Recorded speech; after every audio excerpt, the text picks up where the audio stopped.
Hello everyone, আসসালামু আলাইকুম। আজকে আমি তোমাদের সাথে শেয়ার করব গুঁড়া চিংড়ির ভর্তা।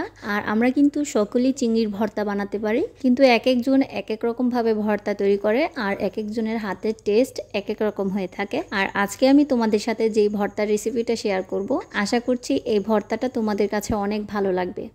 আজকের রান্নাটা করার জন্য প্রথমেই প্যানের মধ্যে আমি 2 টেবিল চামচ পরিমাণ সয়াবিন তেল দিয়ে দিলাম।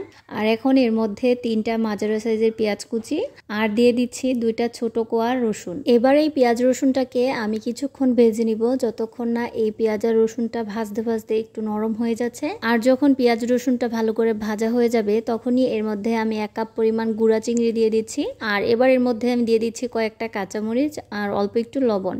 এবার সব কিছুকে আমি নেড়েচেড়ে ভেজে নিচ্ছি। আর দেখতেই পাচ্ছেন চিংড়িগুলো কিন্তু অল্পতেই অনেক সুন্দর লাল হয়ে গেছে। এবার চিংড়িগুলোকে আমি মিডিয়াম হিটে একেবারে পানিটা শুকিয়ে নিব আর একটু ভাজা ভাজা করে নিব। আমি কিন্তু বেশ অনেকটা সময় নিয়ে চিংড়িটাকে ভাজলাম। আর এবার এর মধ্যে আমি দিয়ে দিচ্ছি কয়েকটা ধনেপাতা কুচি।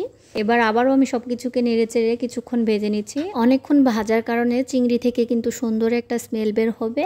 আর দেখতেই পাচ্ছেন সুন্দর করে লাল করে ভাজা হয়ে গেছে। এখন এটাকে চুলা থেকে নামিয়ে একপাশে রেখে আমি ঠান্ডা করে নিচ্ছি।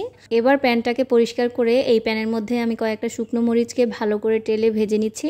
আর এখন এই মরিচগুলো ভাজা হয়ে গেছে, এবার এগুলোকেও আমি নামিয়ে রাখছি।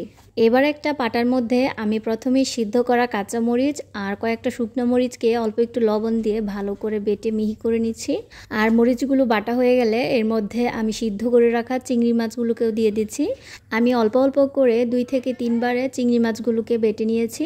অল্প অল্প করে সবগুলো মাছ বাটা হয়ে গেলে আরও একবার এই সবগুলো মাছকে আবার বেটে নিতে হবে, এতে করে ভর্তাটা আরও একটু মিহি হবে। এই ভর্তাটাকে কিন্তু একেবারে মিহি করে বাটার কোনো প্রয়োজন নেই। দেখতেই পাচ্ছ যে আমি কীরকম করে বেটে নিয়েছি। তোমরা চাইলে এরকম করেও বেটে নিতে পারো, আর নয়তো আরো মিহি করে বেটে নিতে পারো। এখন আমার ভর্তাটা একেবারে রেডি হয়ে গেছে। আর দেখতেই পাচ্ছ ভর্তাটার কালারটা খুব সুন্দর হয়েছে।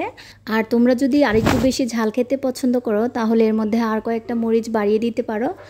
এখন এই ভর্তাটাকে আমি একটা ছোট্ট পেয়ালার মধ্যে নিয়ে নিলাম আর উপরে দিয়ে দিচ্ছি একটা শুকনো মরিচ ভাজা আর কয়েকটা ধনেপাতা কুচি।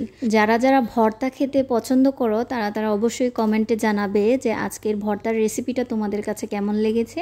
আজকের ভর্তার রেসিপিটা যদি তোমাদের কাছে ভালো লেগে থাকে, তাহলে অবশ্যই ভিডিওটাকে লাইক, কমেন্ট এবং শেয়ার করো। আল্লাহ হাফেজ।